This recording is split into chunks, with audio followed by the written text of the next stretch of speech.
Hi, this is Eric Hess with a video edition of the Encrypted Economy. If you're just a listener, this means absolutely nothing to you. But if you're on YouTube, obviously you can check out the video, but you can also check out our Encrypted Byte segments, which are short topical segments stripped out of our podcast. It's all about delivering consumable content to the listeners and viewers. If you are new to the Encrypted Economy, let me do a short intro. Encryption, which was quite controversial in the mid 90s, has been a force multiplier on the internet, enabling the secure transfer and storage of encrypted data.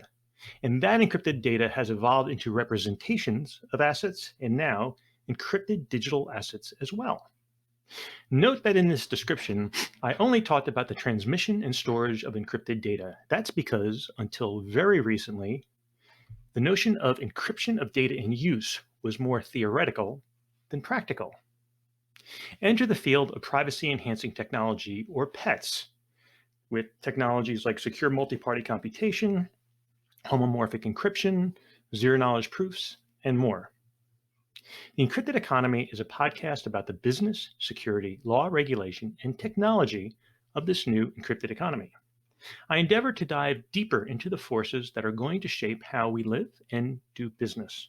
Technology is advancing faster than ever, and we are looking to play a role in helping to make sense of it and develop an understanding of it.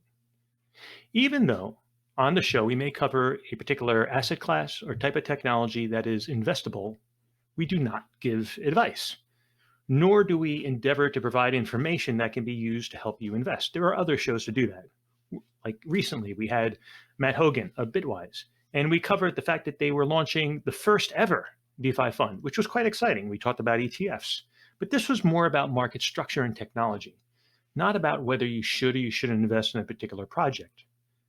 So the underlying technology for digital assets are here to stay, but Bitcoin may or may not be here to stay. Who knows? 100 years, 50 years, 25 years, but the technology is here.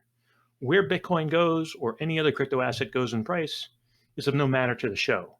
This is about the technology of business security and the laws and regulation of it. I've taken to advising my guests that the format of the show is we go horizontal and then we go vertical, or, forest and then trees. So the notion is that I want to provide a baseline, but then I also want to provide further depth and information for those who can grasp it. So some people may find themselves listening more to the second part of the show, meaning going back and listening it or slowing down the speed. Again, that's sort of intentional. And if it's too much, at least you got the top horizontal part. And hopefully you keep listening for that and try to delve into the vertical as it makes sense. So let's talk about content, because there's lots of it. And I'm really excited. So this week we had Nick Newman from Casa, who discussed self-hosted wallets. Next week, we're going to jump into our video episode format on the other side of the custody spectrum. Scott Purcell, founder and CEO of Prime Trust. Now, if you don't know what Prime Trust is, basically they build infrastructure that packages new and traditional financial services in novel ways that allow their customers to deliver mobile banking apps, crypto exchanges, alternative trading systems, crowdfunding portals, cross-border payments, and there's so much more. Very exciting show. We're also planning on doing a podcast in a live audience format in a few weeks, where we're going to be bringing our listeners some exciting news about a newer privacy-enhancing technology company, ZamaAI.ai, that manages computational overload through programmable bootstrapping and their mind-bending vision for the future. And that's hardly all. The encrypted economy space is huge, and I want to reward my listeners with the most relevant content to help them decrypt it.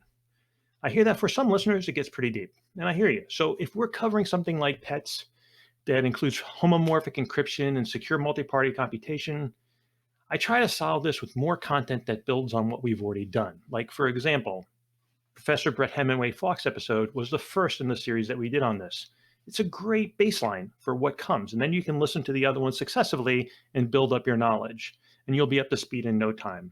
Because I really want the audience to understand data in use encryption, which is also coming into a reality and is going to be part of the dialogue, just like how the encryption and storage, encryption and transmission is part of the dialogue today.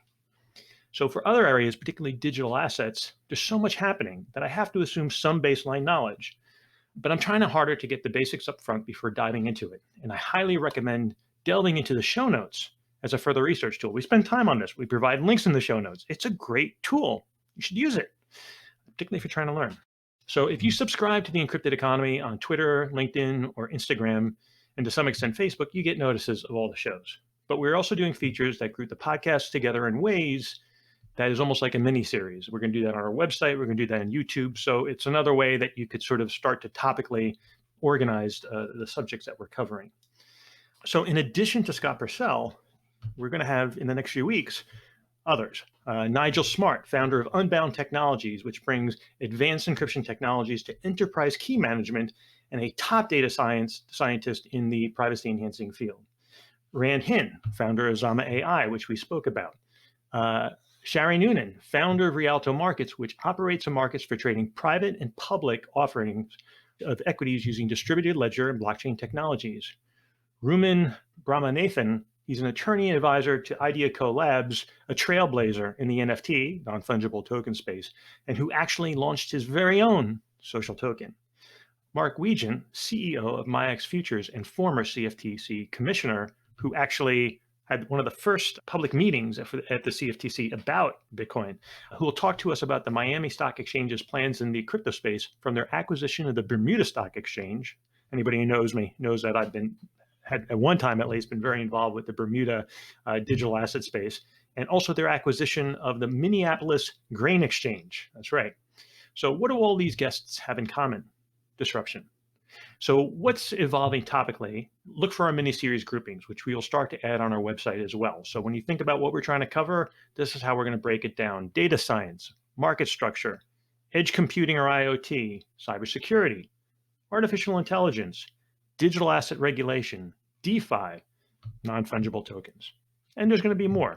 Please give me feedback. I want to hear from my listeners. If you want more or less of a certain kind of guest on the show, let me know. I want to hear your input.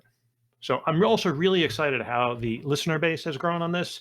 I'm also kind of blown away by how actively our transcripted content is being mined. I guess that's good.